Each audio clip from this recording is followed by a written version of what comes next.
let me tell you that you have the nicest smile I ever seen. They call you rude boy, tell me what's your name, girl.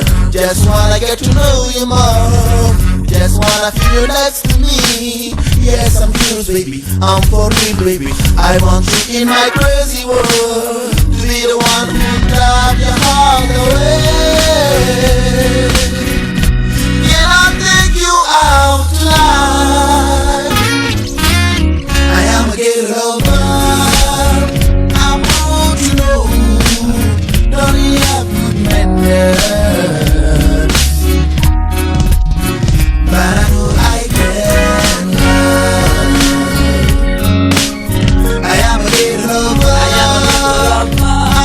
Ou encore par infusion des feuilles du théier. Contrairement au thé rouge, le thé vert contient de la caféine, dont l'excès peut entraîner des palpitations cardiaques, ça peut entraîner des troubles de sommeil ou encore entraîner la nervosité. Le thé vert contient des acides, donc l'excès peut facilement irriter, que ce soit la paroi intestinale ou bien l'estomac. Le thé vert n'est pas bon pour la femme enceinte. Pourquoi? Parce que ça contient une substance qu'on appelle la catéchine. La catéchine qui inhibe ou bien qui interfère avec l'absorption de l'acide folique. Du coup, ce n'est pas aussi conseillé pour les personnes anémiées ou encore les femmes enceintes. Parce qu'une femme enceinte a besoin d'une quantité de fer élevée par rapport aux autres personnes. La consommation du thé vert peut être bénéfique pour la santé, cependant, il est important de la modérer et de la consommer à des moments appropriés pour optimiser ses effets.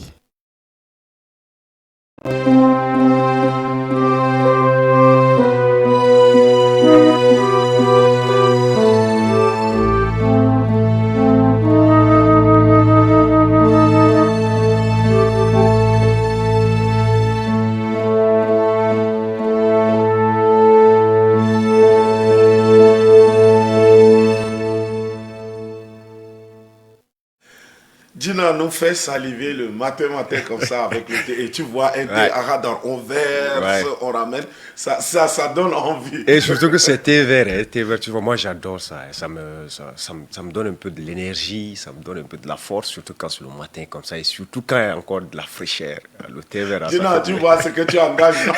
Rome, c'est en train de faire l'éloge du thé vert comme si c'est encore plus que l'élément. Mais prenez du thé vert, comme l'a dit le spécialiste. Ça stimule, ça réveille beaucoup de sens, ça donne beaucoup de choses, mais dans toute chose, on dit qu'en toute chose, l'excès nuit. Donc, prenez le thé vert, prenez en quantité, comme disait quelqu'un, en quantité industrielle, mais faites attention, on n'en abuse pas parce que en abusant, ça fera du mal au corps et surtout, buvez du thé. Ne buvez pas du sucre au thé. Il y a surtout pour ceux qui aiment beaucoup, mettre assez de sucre. Prenez du thé au sucre. Ne prenez pas du sucre au thé. Cette histoire-là, un croyant a pris le thé. Il dit, mais vous ne buvez pas du thé, c'est du sucre. Voilà. Il est 7h49 à Rams. Nous allons marquer un break. Le temps de prendre les informations avant de revenir. Ah oui, c'est important.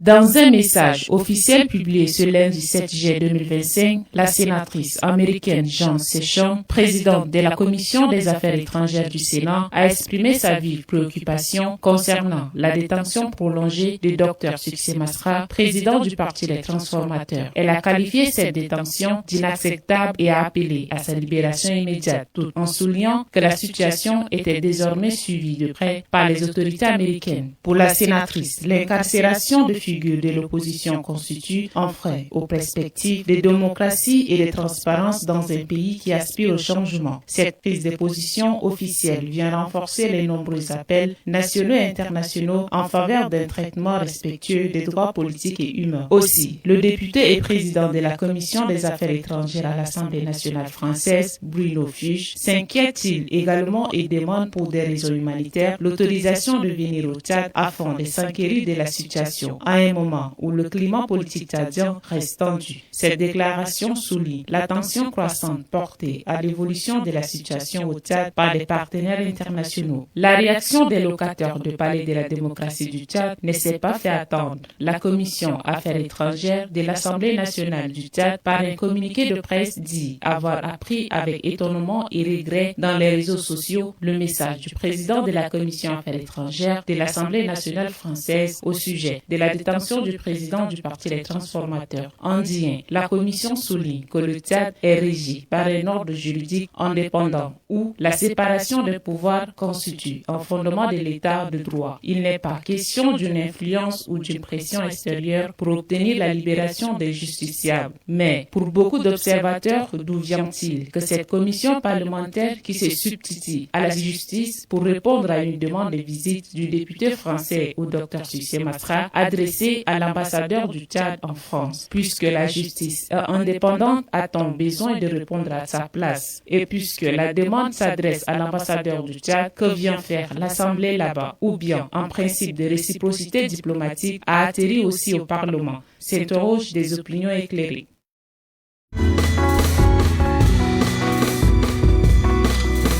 Ils sont au total 55 femmes et 2 hommes qui ont pris part à ce forum agroéconomique national vers le Made in Tchad pour la valorisation des ressources agroécologiques locales et opportunités de création d'entreprises à l'ère de la ZELICAF. Pendant 3 jours de travaux, les participants ont été entretenus à travers des points tels que la zone de libre-échange continental, la compétitivité et la qualité du Made in Tchad, le rôle de l'État et des partenaires dans la promotion du Made in Tchad et la transformation des produits locaux. Cette première édition est placée sous le haut parrainage du ministère en charge du commerce et de l'industrie. Les participants ont à leur tour formulé des recommandations à l'endroit du chef de l'État. Au maréchal Mohamed Idriss Déby Itno, président de la République du Tchad, chef de l'État, veillez à la mise en œuvre effective du point 48 des actions relatives au développement des chaînes de valeur pour une croissance économique durable.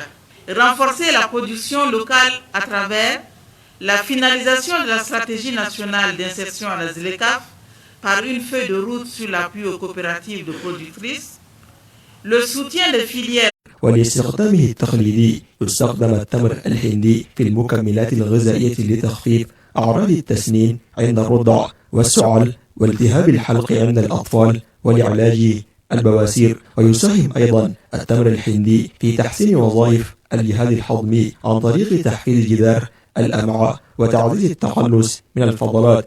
إن التمر الهندي فاكهة معروفة بتعدد استخداماتها في الطب التقليدي، حيث تضفي لمسة ونكهة مميزة على العديد من الأطباق. من الضروري اتباع نصائح المعالج التقليدي للاستفادة الكاملة من فوائده.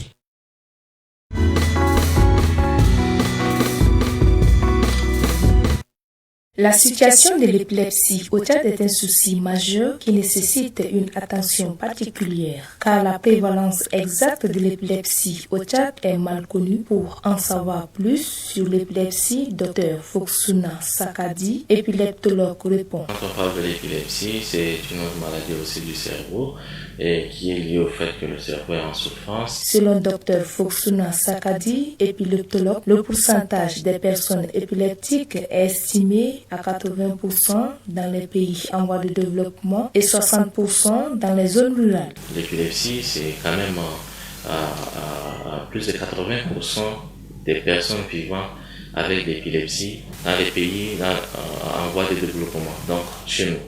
Et plus de 70% de ces personnes sont en rural, donc il y en a beaucoup, nous voyons beaucoup de ces cas. Et ils sont confrontés à la stigmatisation, c'est vrai. C'est par exemple des filles qui font de l'épilepsie ne peuvent pas se marier. Les causes de cette maladie sont d'origine structurelle ou infectieuse. Et si on parle de causes structurelles, c'est-à-dire des maladies au niveau du cerveau, ça peut être des causes infectieuses, c'est très fréquent chez nous, c'est vrai.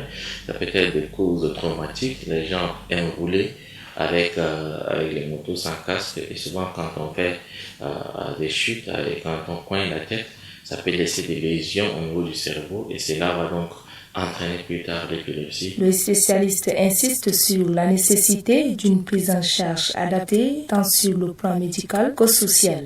La bonne nouvelle est qu'elle peut être prise en charge si l'épilepsie est très bien traitée. Elle peut être prise en charge médicalement à plus de 70 à 75% des cas. Donc c'est important de consulter. Il a été prouvé qu'il n'y a pas une loi qui protège les personnes épileptiques au Tchad, ce qui les expose à la stigmatisation et à des discriminations persistantes. Il n'y a pas de loi. Ailleurs, dans d'autres pays, il y a des lois qui protègent ces personnes-là.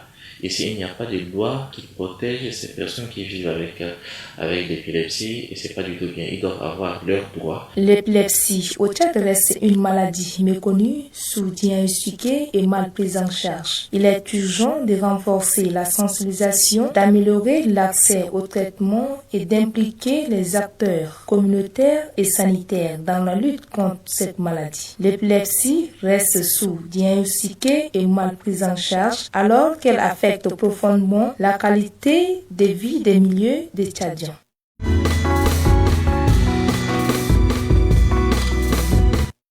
الصبار هو ذات النبات البسيط معروف عالميا بخصائصه الطبية والتجميلية واستخدم لآلاف السنين ولا يزال يثبت فعاليته لا سيما في علاج التهابات الجلد والجهاز الهضمي والجهاز المناعي. موطنه الأصلي جنوب أوروبا وكذلك شمال وجنوب أفريقيا. ينمو اليوم في جميع القارات وخصوصا في أفريقيا حيث يتكاثر طبيعيا. هناك أنواع عديدة من الصبار لكن أشهرها يبقى الصبار الذي يمتلك عصارته خصائص غذائية وطبية هائلة. يعد الصبار من الأطعمة الغنية بالعناصر الغذائية المفيدة للصحة فهو يساعد على تهدئة تهيج الجلد وتعزيز التئام الجروح والتخلص من السموم وتنظيف الأعضاء المزدحمة وتخفيف تقلصات المعدة واضطرابها. كما أنه مفيد لمرضى السكري وفي حالة الحروق يسرع الصبار عملية الشفاء بفضل مكوناته النشطة بيولوجيا والمضادة للالتهابات. كما تساعد مضادات الأكسدة الموجودة فيه على حماية البشرة من أضرار الجذور الحرة ومنع شيخوخة الجلد. من الضروري التذكر أن الصبار نبات متعدد الاستخدامات ذو فوائد عديدة للبشرة والجهاز الهضمي والجهاز المناعي وهو اليوم من أكثر النباتات مبيعا في العالم ويستخدم في صناعة الكريمات والصابون والعديد من المنتجات الأخرى. إن تشجيع زراعته في تشاد لن يكون مفيدا للصحة العامة فحسب بل للتنمية الاقتصادية المحلية أيضا. لقد حان الوقت لإعادة الصبار إلى مكانته التي يستحقها في منازلنا وهدائقنا.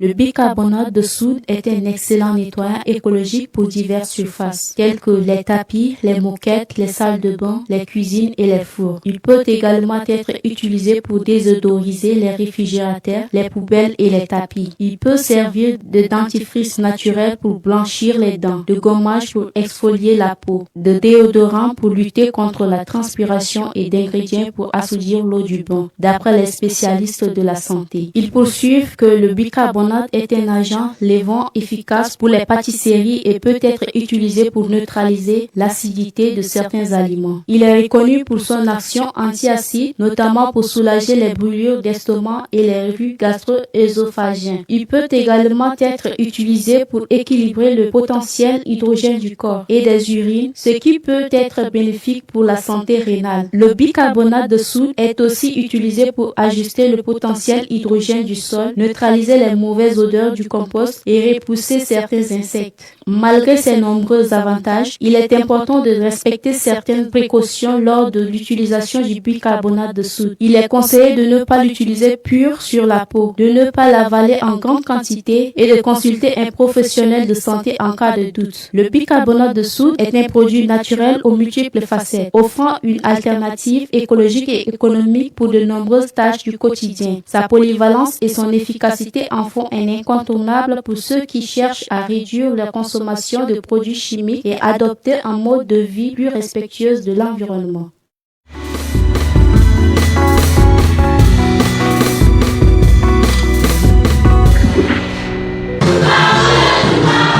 Cette cérémonie de consécration pastorale qui s'est tenue ce dimanche 13 juillet au sein de l'église Mourou fut un moment à la fois solennel, tant de louange et d'adoration conduit par la chorale Emmanuel et les amis de David de N'Djamena et de Djermé, qui a vu la présence des fidèles, des responsables ecclésiastiques, des familles et amis venus nombreux pour la circonstance. Selon le pasteur, le révérend professeur Abel Ndiraru, dans son message de circonstance, a mis l'accent sur quelques caractéristiques de l'église. Les caractéristiques de première église qui est la communauté locale qui ont cru en Jésus-Christ et vivaient ensemble. La deuxième caractéristique est basée sur l'enseignement des apôtres qui est l'écriture, la doctrine fondamentale, que les chrétiens vivaient leur communauté, partageant ensemble la nourriture et les caractéristiques de la fraction du pain. Ils étaient tous ensemble. Donc la première caractéristique de l'église, c'est d'abord que l'église, la communauté locale, est composée des hommes et des femmes qui ont cru. La foi en Jésus-Christ est fondamentale. Pour qu'une église se définisse une église. La liturgie a été conduite avec une grande révérence, mettant en lumière l'appel divin au ministère et l'importance de la responsabilité pastorale. Les moments de louange ont porté l'Assemblée dans une atmosphère d'adoration sincère, tandis que les interventions des anciens responsables sortants et la lecture du décision numéro 31 portant la désignation des deux pasteurs ont marqué le début de consécration. Avant de les installer, le révérend pasteur professeur Abel Ndiraru leur a posé quelques questions de foi et de l'engagement. Oui, je suis conscient d'être appelé à la tâche du berger que je sers, moi et ma maison de Seigneur.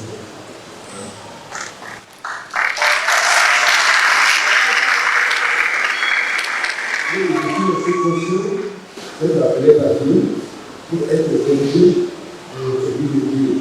Et je servirai le Seigneur avec toute ma maison. Le moment de l'imposition des mains fut particulièrement émouvant, scellant cette consécration par la prière fervente des pasteurs venus pour la circonstance et l'assemblée suivie de la remise des symboles comme la Sainte Bible, le registre des fidèles et caché par les responsables sortants et les anciens amis, terme au temps de consécration. Ce fut un jour de joie, mais aussi l'engagement. La consécration n'est pas une fin en soi, mais un commencement. En tant qu'Église, l'assemblée devrait prier pour les pasteurs afin que chaque jour, dans l'onction, la sagesse et l'intégrité fidèle à leur appel et à l'œuvre du royaume. Cette cérémonie de consécration est agrémentée par les remises des cadeaux et offrandes.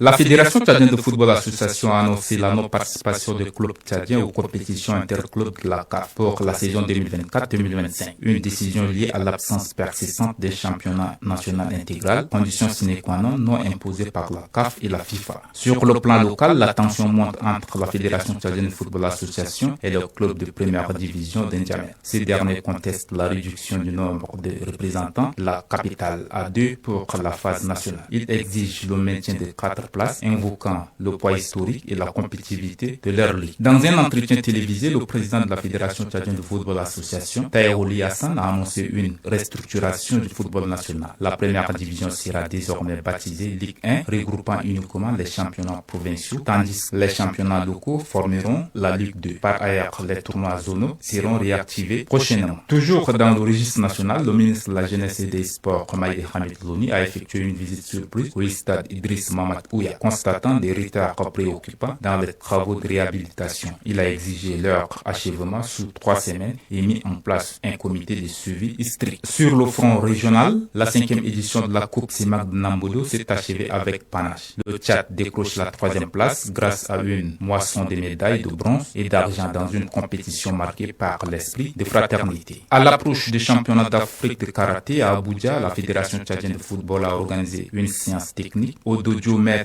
Dallo Ladar. Le président Maître Chang Ouloulou a insisté sur la nécessité d'un soutien renforcé aux athlètes. Côté mercato, Marius Mwandilmadi attire l'attention du club bulgare avec une offre de 2 millions d'euros déposée auprès de Samsun Sport. Bien que jugée insuffisante, les négociations se poursuivent, laissant entrevoir une possible aventure européenne en Ligue des Champions. Enfin, en Coupe du Monde des clubs, le Paris Saint-Germain a balayé le Real de Madrid 4-0 en demi-finale au Midtliff Cardiff Stadium de Newark. Ce soir, les Parisiens défieront Chelsea dans une finale aux allures de sommet européen. Un choc qui clôturera en beauté cette nouvelle formule du tournoi. C'est la fin de cette rétrospective sportive. Merci de votre fidélité. Rendez-vous dimanche prochain pour une nouvelle plongée au cœur de l'actualité sportive.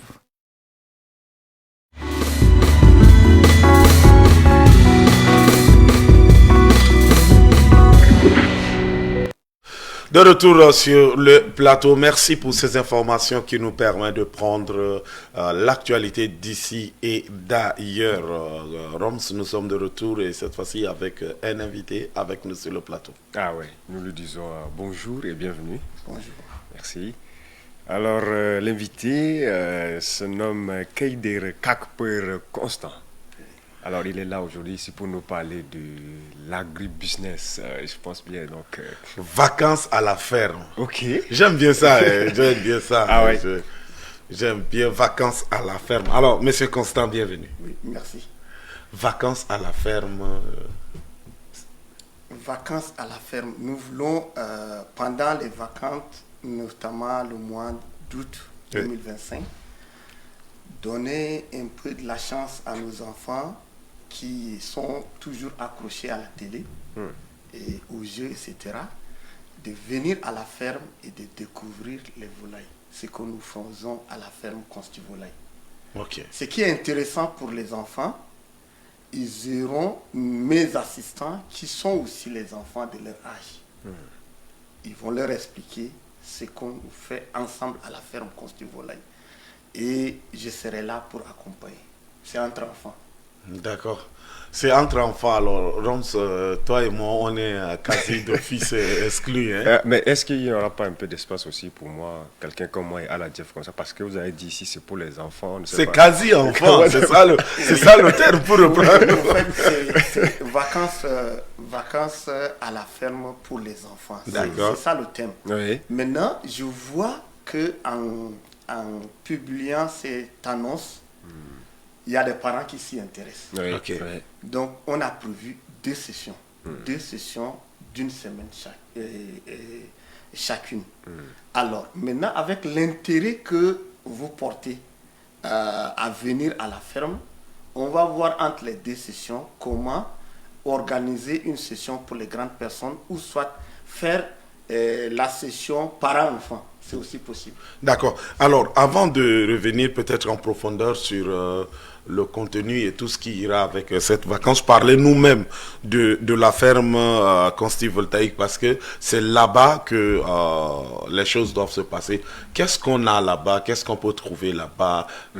Quelles sont les structures logistiques que la ferme dispose pour nous accueillir? La ferme Consti Volaille, c'est une ferme familiale à domicile. C'est ce qui est intéressant parce que les enfants vont découvrir qu'une ferme se développe dans une famille, dans un ménage. C'est ce qui est particulier. Or, les fermes qu'on connaît, ça se développe en dehors de la ville. Mais pour notre cas, la ferme Consti Volaille, c'est à domicile, c'est chez nous-mêmes. Okay. Et donc, la ferme Consti Volaille fait la promotion de l'agrobusiness, notamment l'élevage de volailles. Nous élevons les poules et coqs de race. Il y en a de différentes races. Nous élevons les cailles. Les cailles sont des oiseaux de la famille des perdrix. Les cailles ont des valeurs nutritionnelles et thérapeutiques insoupçonnées. On peut peut-être revenir sur les quelques maladies que les œufs de caille soignent. Mais la chair de caille, c'est une chair blanche, sans cholestérol, destinée à une catégorie de personnes à qui on déconseille la viande rouge, et c'est destiné à eux.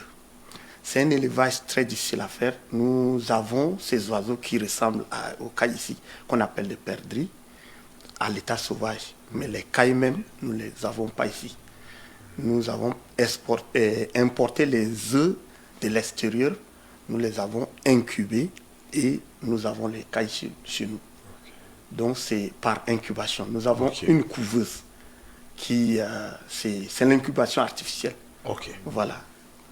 D'accord. Alors, vacances à la ferme pour enfants. Waouh. Même le terme est bien. J'espère que, chers parents, vous nous suivez et vous allez permettre aussi, pour cette fois-ci, à vos enfants de découvrir plus le naturel que les bandes dessinées à la télé, au lieu de les envoyer en vacances chez tel oncle, chez telle tante.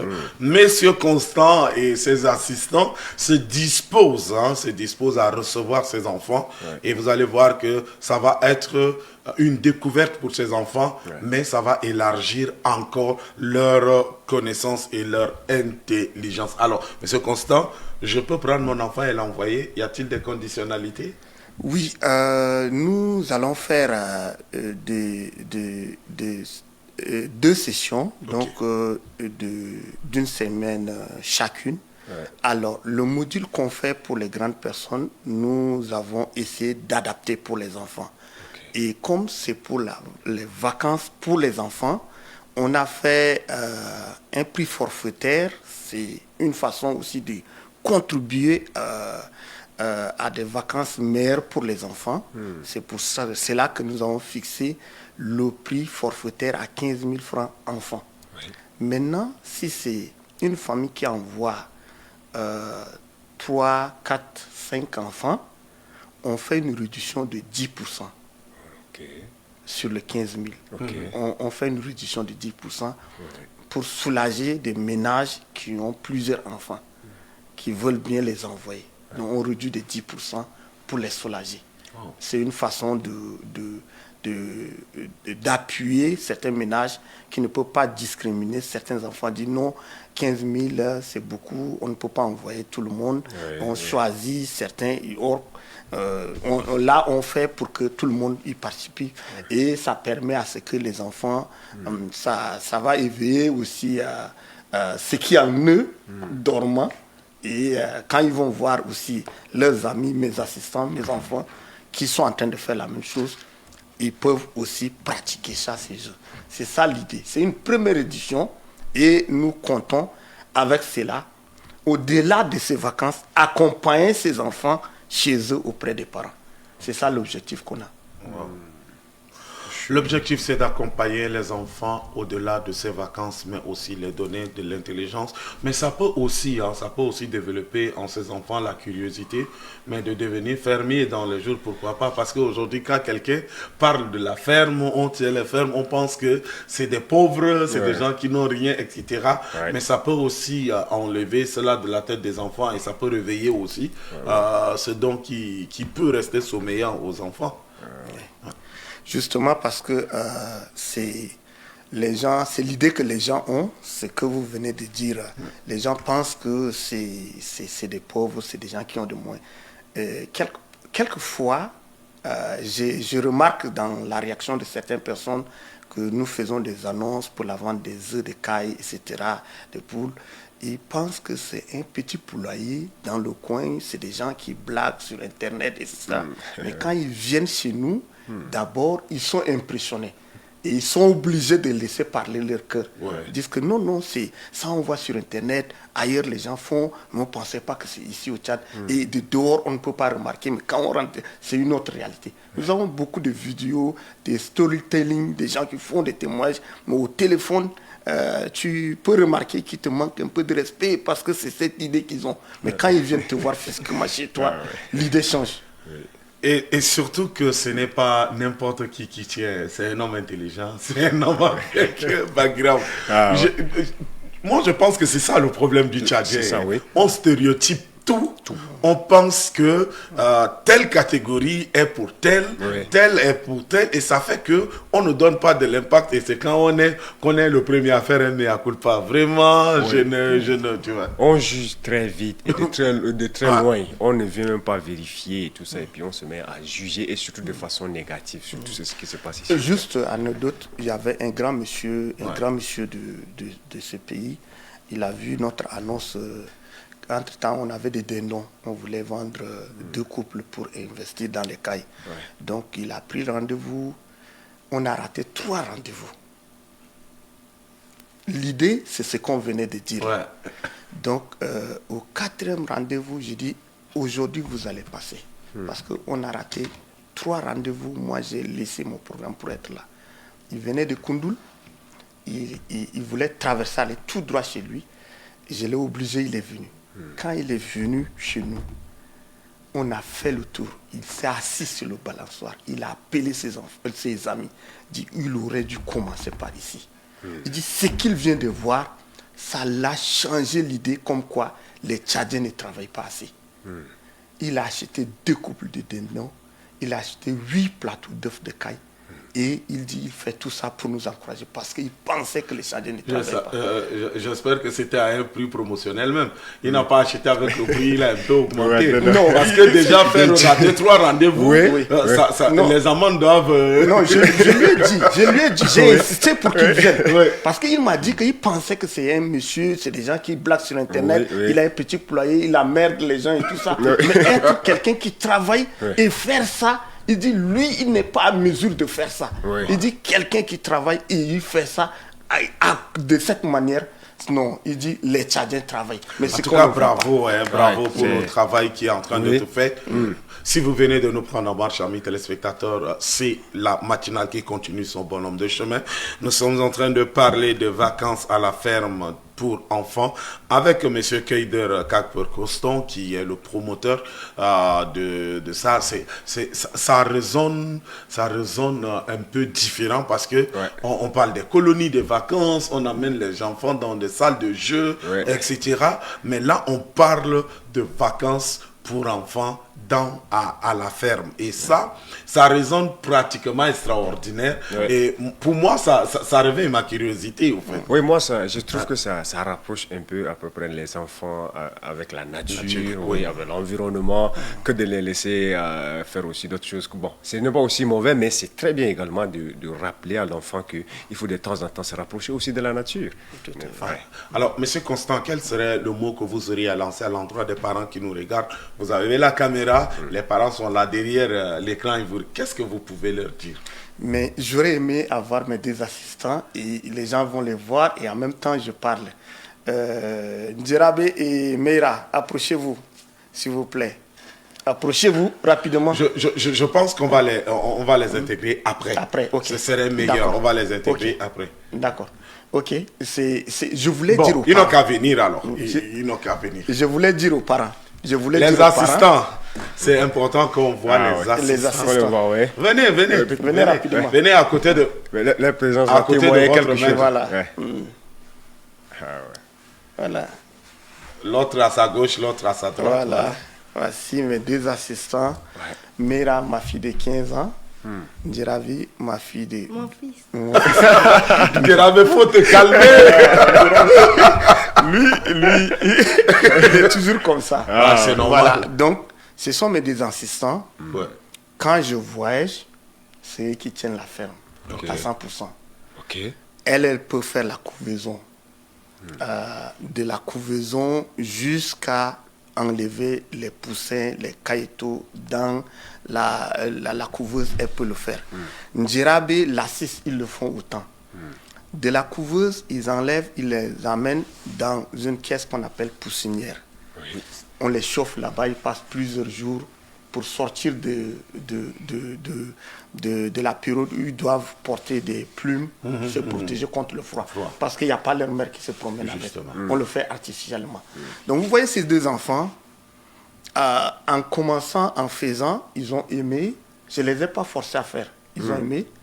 Et ils se sont rapprochés de moi. Ils le font, ils balayent, ils nettoient. Et puis après, ils lavent les abreuvoirs. Les abreuvoirs, ce sont des matériels qui permettent de les abreuver. Les mangeoires, ce sont les accessoires qui permettent de les nourrir. Les couleurs sont faites de telle sorte que tu amènes une poule du village, voit la couleur, vient essayer, il trouve que s'il y a à manger, il mange, il y a à boire, il boit, ils connaissent. C'est fait avec le mental. D'accord. Alors, Ndjerabe, bonjour. Bonjour. Bonjour. Tu vas bien? Oui. Ça va? Tu aimes ce que tu fais? Oui. Ça te donne beaucoup d'argent? Non. Aïe. Il dit l'aide son père. Tu aides ton papa? D'accord. Meira, ça va? Tu vas bien? Ah, tu es en quelle classe à l'école? Je suis en 3e. Tu es en 3e. Elle a eu son PPC. Et tu as... Félicitations. Parallèlement à ça, tu aides papa. Non, tu n'aides pas papa, tu es l'assistante de papa. Ouais. Qu'est-ce que tu peux nous dire en 2 mots de votre ferme? Bon, je veux dire que ce que j'ai appris, je tiens ça de papa. Ouais. Et que je ne fais pas ça pour l'argent, mais je fais ça pour l'aider et pour nous aider aussi. Car dans le futur, ça pourrait aussi nous aider. Ça pourrait ou ça va? Ça va. D'accord, merci beaucoup, monsieur Constant. Nous nous rendons compte que c'est un héritage. Hein, c'est un héritage. Et généralement, à Roms, papa, maman peuvent entreprendre des activités, mais en n'extirpant les enfants, en ne pas intégrer les enfants. Voilà que Andjerabe, voilà que Mera, on les voit plus passionnés que leur papa, honnêtement, selon leurs mots. Et voilà, tous les enfants qui nous suivent, voyez l'exemple de ces deux. Et j'espère que les vacances vont être belles. Si je viens, tu vas me montrer aussi les choses, c'est possible? Je vais vous montrer. D'accord. À côté de ça, est-ce que vous leur donnez un petit cours, c'est-à-dire une petite formation, ou bien c'est en vous suivant à chaque fois de le faire simplement et puis ils ont plus de goût? Comme je l'ai dit, je n'ai pas forcé. Donc, je me suis mis en train de faire. Ils m'ont vu, ils se sont intéressés, ils le font. Et donc, c'est beaucoup plus pratique que théorique. Je leur explique les choses. Et donc, si aujourd'hui vous venez à la ferme, c'est eux qui vont te dire que cette poule-là s'appelle telle. Ces pigeons s'appellent tel. Ces oiseaux sont des cailles, etc. Et ils vont dire pourquoi on a installé tel dispositif pour tel autre. Par exemple, ce qu'on appelle bain de sable, les oiseaux font depuis ces laves. Vous voyez, dans les poubelles, c'est les poules qui se promènent. Ils font parce que pourquoi? Posez-moi la question. Pourquoi? Pourquoi? C'est comme quelqu'un qui a des poux sur la tête et que ça lui gratte. Il y a des poux, des insectes qui les met mal à l'aise. Ça rappelle l'enfance. Ça leur donne du stress. Et quand ça donne du stress, ça joue sur leur performance. Et ils doivent pondre, ils ne peuvent plus pondre. Elles ne peuvent plus pondre. Les coqs ne peuvent pas vraiment se montrer comme des géniteurs. Il n'y aura pas d'accouplement. Donc, à un certain moment, on leur sert de ça. Et vous ne pouvez pas imaginer quelle contribution cette ferme fait au niveau de notre ménage. Voilà, donc c'est une contribution assez considérable qui a une influence dans leur vie. D'accord. Voilà, je ne peux pas dans les jours à venir, réfléchissez au moins à un petit contrat de motivation, que ce soit par semaine, que ce soit par mois. Ça va rendre encore professionnel le boulot. Bon, c'est une idée. Au fait, c'est pour vous dire vrai, ces enfants que vous voyez, ils épargnent. Mais ils épargnent quoi? Du moment ils vont pendant qu'ils n'ont pas de salaire, ils épargnent en fait, on ne peut pas parler de salaire. Mais ils ont leurs sous pour les aider dans leur besoin. Ils épargnent. Il y a des fois où ils me dépendent. Ok, bon, à la fin, hors micro, je vais causer avec Mera pour une dette de... Voilà. Merci beaucoup à monsieur Constant. Nous sommes arrivés à la fin. Merci d'être passé. Merci aussi aux assistants d'être passés. Surtout, faites-le, mais faites-le de tout cœur et faites-le bien parce que vous êtes une génération qui va influer d'autres générations dans l'avenir. Beaucoup de courage. Merci. En tout cas, pour le dernier mot, nous avons nos contacts. On peut laisser aux parents. Allez-y. 66 26 49 44. Notre ferme est... Toi, tu joues au football? Tu aimes le football? Oui, j'aime. Tu supportes quelle équipe? Le Barça. Oh, tape là. Moi aussi, je supporte Barça. Ça, c'est bien. Alors, quel est ton joueur préféré? Pedri. Pedri. Ok, donc tu es milieu de terrain. Oui. J'espère que tu vas devenir un bon joueur pour les Sao du Tchad. Oui. Tu es sûr? Tu travailles pour y arriver. Oui, mais Dans le futur, je ne voulais pas être un footballeur. Ah, ok. Tu veux devenir quoi? Médecin. Médecin? Oui. Mais tu peux être médecin des joueurs, non? Oui, il y en a. Ok. Alors, Emmanuel. Astra. Astra? Oui. Toi aussi, tu supportes le football? Oui, je supporte le football. Ah. Je supporte l'équipe du Real Madrid. Oh, toi, tu n'es pas bien. Maintenant que tu t'es retrouvé face à 3 Barcelonais, là, tu vas faire comment? Ça aussi, lui, il est Barcelonais. Lui, il est Barcelonais. Moi, je suis Barcelonais. Madrilène pour toujours.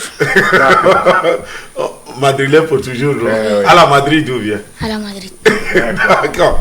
Alors, tu aimes quel joueur particulièrement? Arda Güler. Arda Güler. Un bon joueur, ça, je te le confirme. Maintenant, tu veux devenir quoi dans le...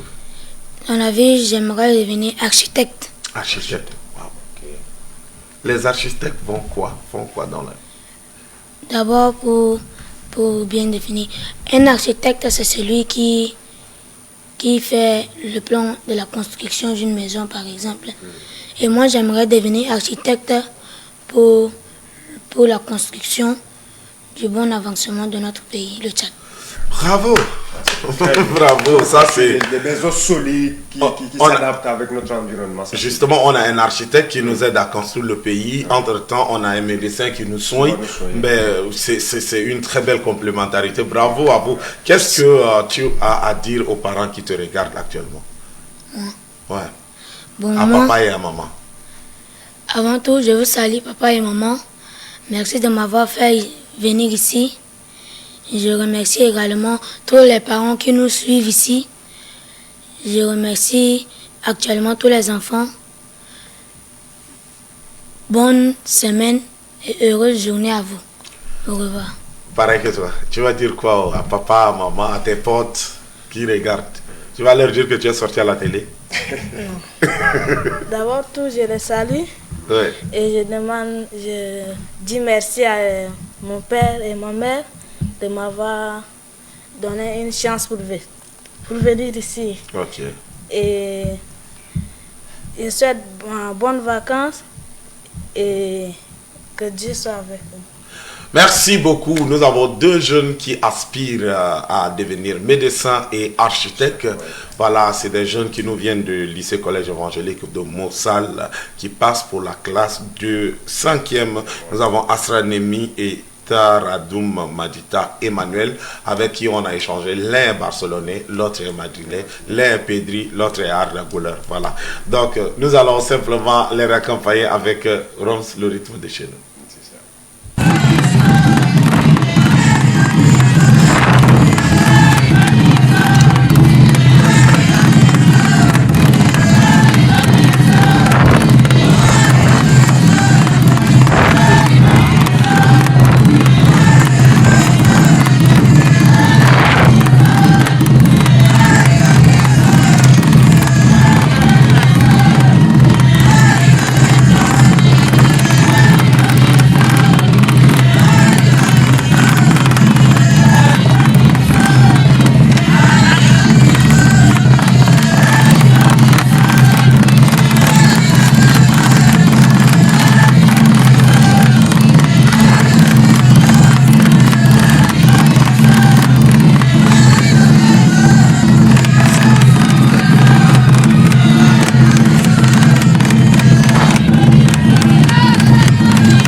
Ça vient de chez moi, ça vient de chez nous, ça vient du pays de Toumaï, ça vient du plus 235, ça vient du Tchad. La diversité culturelle. Évidemment, ouais. Surtout, c'est une danse que quand tu vois ces moments en train de manifester un peu leur joie, ça témoigne beaucoup de choses à la fois. Cette danse nous a permis de recevoir le 10 paysan avec nous. On s'inquiétait parce que le matin, quand on sortait, il y avait des nuages. On s'était dit que quand un paysan, quand il y a les nuages, certainement, il sera au champ. Oui, il va aller au champ. Il sera au champ et là, il est là avec nous. C'est une joie. Bienvenue, M. Biandé. Bonjour M. Aladjef, bonjour M. Roms et bonjour aux téléspectateurs. Ça avance le chant? Au rythme normal. D'accord. D'habitude, il est toujours en tenue de chien, mais aujourd'hui, il est... il est citadin. Est-ce qu'il a un repos? Ça y est là à côté. Ah, ok. Aujourd'hui, il est citadin. Alors, aujourd'hui, nous allons parler du fonctionnement d'une chaîne de valeur. Oui, merci. Nous avons déjà évoqué la question après la définition du concept. Nous avons... citer les différents pôles d'acteurs qui interviennent dans les différents segments. Le fonctionnement, pour que nous puissions parler concrètement, parlons des flux. Parce que les flux, ce sont les mouvements. Dans ce qui fonctionne, c'est ce qui est en mouvement. Donc, pratiquement, il y a un certain nombre de flux qui sont déterminants pour qu'une chaîne de valeur puisse fonctionner. Parmi lesquels nous allons parler des flux d'informations, des flux financiers, des flux de produits. Et en dernier lieu aussi de la gouvernance. Donc, nous pensons que pratiquement, il est fondamental pour une chaîne de valeur, si on doit un peu ordonner pour la circonstance, nous pourrons dire que les flux de produits sont déterminants. En termes de flux de produits, nous entendons par là la matière première. Donc, vous avez à la fois, par exemple, les intrants. Si c'est dans le cas de l'élevage, comme vient de le mentionner ceux qui sont passés avant nous, il y a la question, par exemple, dans le cas de la filière, il faut parler des noyaux reproducteurs. Et des intrants en termes de produits d'alimentation, de soins, tout ça. Mais quand on va dans le cadre, par exemple, du secteur agricole, au sens très strict du terme, par exemple, on parlera, par exemple, des intrants tels que les semences, tels que les pesticides, tout ça, ça entre déjà en premier lieu comme matière première. La matière première basique, c'est beaucoup plus... ayons les semences d'abord. Les semences de bonne qualité. Ça, c'est les produits. Donc, les flux de produits qui sont en termes de matières premières doivent aller maintenant. Par exemple, des segments des opérateurs tels que les distributeurs de ces produits, les commerçants, et même des stations de recherche, par exemple, où on prend ces produits pour les mettre sous terre. Donc, on a déjà les flux de produits en termes de matières premières. Maintenant, est-ce qu'on a accès? Est-ce que ces flux fonctionnent bien? Là est toute la question. Donc, il faudrait que pour que la chaîne de valeur puisse fonctionner, il faut d'abord qu'on ait un flux très, très fonctionnel en termes de matières premières. Maintenant, le nerf de la guerre, ce sont les finances. Les finances, oui. Donc, on peut aller en deuxième lieu. On pourra parler de la question des flux financiers. Est-ce que aujourd'hui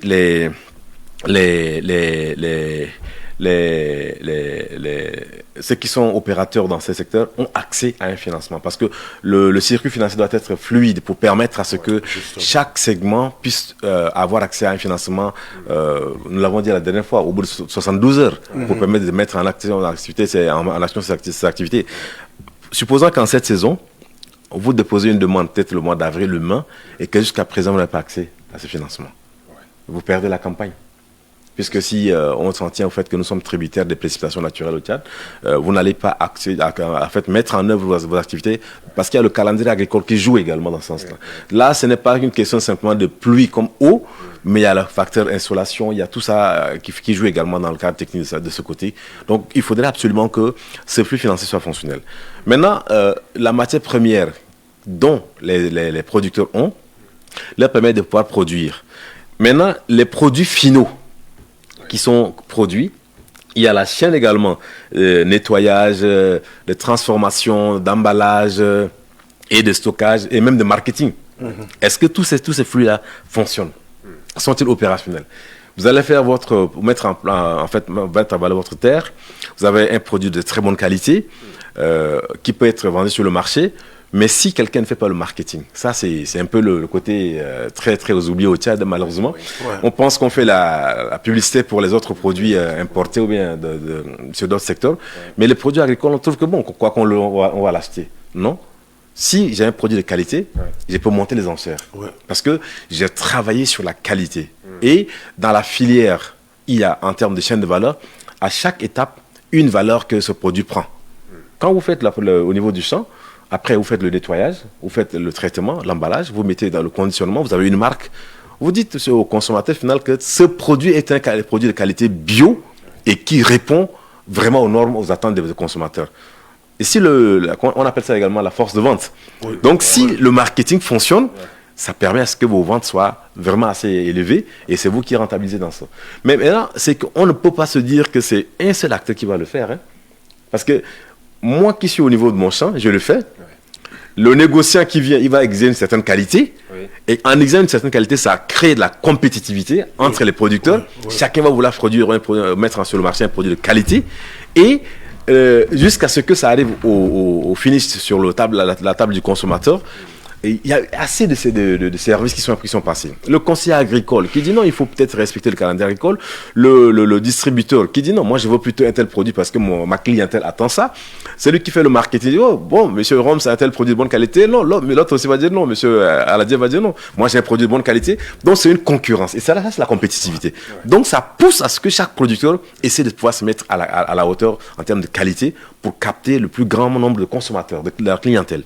Et donc, ces flux financiers permettent de pouvoir partir. Maintenant, en termes de gouvernance, il faudrait effectivement penser à la question, par exemple, des relations formelles ou informelles entre les différents acteurs. Moi, je suis producteur dans mon champ. Quelqu'un peut dire non. Si un opérateur économique dit bon, monsieur Aladiev, si vous pouvez me trouver 500 tonnes de riz poli de telle qualité, avec 5% de brisure, mais 2% de brisure, je vous achète la tonne à telle. Il m'a fixé un objectif en termes de défis. Donc, ok, puisqu'elle a fixé le défi à ce niveau, on se lie en termes de contrat. Oui. Et nos engagements contractuels disent, bon, moi je vais tout faire pour mettre sur le marché un produit de telle qualité qui répond aux attentes de ce milieu. Parce que si le produit répond, je dis, bon, il dit 500 tonnes, il paye ça peut-être à 1 million la tonne. Bon, un exemple, moi je dis, ok, je vais produire mon riz poli avec 2% de brisure et je le lui vends. Donc, lui, il ne va pas venir rester là pour le faire. Il va peut-être demander au service technique de dire, bon, vérifiez-moi la qualité. Ouais, ça. Oui. Donc, voilà, il s'assure. Maintenant, toute cette chaîne-là, il y a les services de conseil agricole, il y a, par exemple, les semences. Moi, je vais dire, je vais chercher les semences qui sont résistantes au changement climatique, aux caprices climatiques, qui sont résistantes à telle limite des cultures, à telle maladie. Je m'applique pour que pendant la saison, je puisse avoir un produit de qualité. Et ces produits de qualité, bon, le monsieur me dit qu'il va m'acheter ça à 1 million la tonne.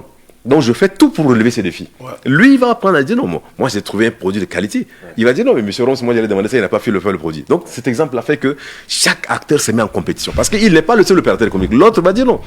Moi, je veux peut-être un riz de 5% de brisure. Et parce qu'il y a au marché final là-bas une clientèle qui existe à telle qualité.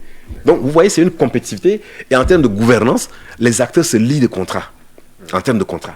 Donc, chacun, moi, je veux dire, bon, je suis producteur, donc je vais aller voir peut-être celui qui vend les semences. Moi, je veux de telle qualité, de telle variété. Et l'autre va dire, non, je veux les produits de traitement, j'ai encore tué les biopesticides, hein, pas les pesticides chimiques là, qui ne sont pas bien pour l'environnement. Donc, je vais dire non. J'ai utilisé les pesticides, mais j'ai utilisé les pesticides bio. Donc, ce qui veut dire que le consommateur qui consomme les produits bio dit, moi je prends pour M. Rams, M. Aladiev parce que son produit est bio. Lui, il viendra avec son produit avec des engrais chimiques. Il va dire non, mais bon, on n'est pas dans. Donc, vous voyez, c'est la compétitivité. Donc ça pousse chacun à se mettre au devant pour que, en réalité, en termes de qualité, chacun va chercher à dépasser l'autre. Donc la gouvernance suscite également l'intérêt en termes des relations contractuelles et des défis pour arriver à relever un peu le niveau du produit. Et donc c'est cet aspect-là qui fera que l'agriculture devient vraiment un secteur très très prisé, dans ce sens que si on regarde ce côté, c'est un levier déterminant pour le pays.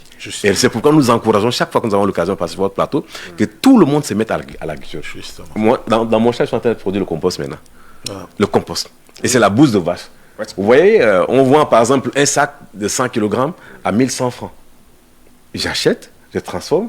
Et donc à la fin, je n'aurai pas la bouse de vache, mais j'aurai plutôt le compost qui est un engrais bio qui pourra contribuer à la culture de mon maïs. Mais à la fin, celui qui a utilisé l'engrais minéral sur le marché, il n'a pas le même produit que moi. En termes de teneur de produits qui sont restés là-dedans. Donc nous encourageons à ce que ce soit plutôt des produits bio qui soient utilisés. Et ces produits bio contribuent également à augmenter la valeur du produit final. aussi bien en acteur comme en élevage, mais je pense que c'est moins relevé dans le cas de l'élevage, mais beaucoup plus pour les produits agricoles. Les produits agricoles, végétaux, c'est très très important. Nous encourageons pour les produits bio, parce que les produits chimiques, il y a ce qu'on appelle la rémanence, c'est-à-dire la persistance des effets de ce produit dans le sol et même dans le produit final qu'on consomme. Donc vous voyez qu'en fait de compte, on se rend compte que si jamais la gouvernance fonctionne, les flux fonctionnent, les flux de matières premières, les flux financiers, les flux de l'information également fonctionnent, parce que l'opérateur économique il dit moi je peux quitter ici, je vais à Bactoro, je quitte ici, je vais peut-être à Melfi, je vais trouver tel produit, telle qualité. Donc en se mettant, non, toi tu vas à Melfi, mais il y a du bon truc là quelque part ici à Bol. Non, c'est pas Bol, tu viens à Ngouri. Il dribble, dit moi je suis quelque part en train de le faire à Kundjuru. Donc chacun se met en concurrence et ça fait que chaque acteur veut prouver le meilleur produit et donc le produit prend de la valeur en fonction de toute la segmentation des opérations antérieures qui sont faites. Voilà pourquoi la chaîne de valeur constitue un levier important, aussi économique pour la sécurité alimentaire et même en termes de réduction de chômage, c'est vraiment prisé. Important parce que il y a le produit, il y a le financement, il y a l'information, il y a la gouvernance. Cela, même avant même d'aller au champ, peut déjà générer des emplois. Par exemple, l'information, on a besoin de communicateurs pour communiquer autour de la bonne qualité, par exemple, des patates produites parce que là, quand il a évoqué l'aspect marketing, il y a ça. Justement. Merci. Excusez une seconde. Si la chaîne de valeur fonctionne, il n'y aura même pas un chômeur au Tchad. Zéro chômeur au Tchad. Travaillons pour que la chaîne de valeur fonctionne, pour qu'il y ait zéro chômeur au Tchad. Comme disaient les Anglos, time is over. Nous sommes arrivés à la fin. Merci pour votre fidélité. Rome, ce fut un plaisir. C'est un grand plaisir pour moi de co-présenter avec vous. Et un merci également à M. Miadé, qui nous donne toujours les détails nécessaires sur le plan de En tout cas, je risquerais de casser toutes les chambres de ma maison et pour en faire un champ. Merci, M. Miadé, d'être passé. Nous nous donnons rendez-vous très prochainement pour d'autres éléments encore, étant donné que nous sommes en période, amis téléspectateurs. Merci pour votre fidélité. Quant à nous, nous vous donnons rendez-vous le mercredi pour un autre numéro de la matinale. Au revoir et bonne journée.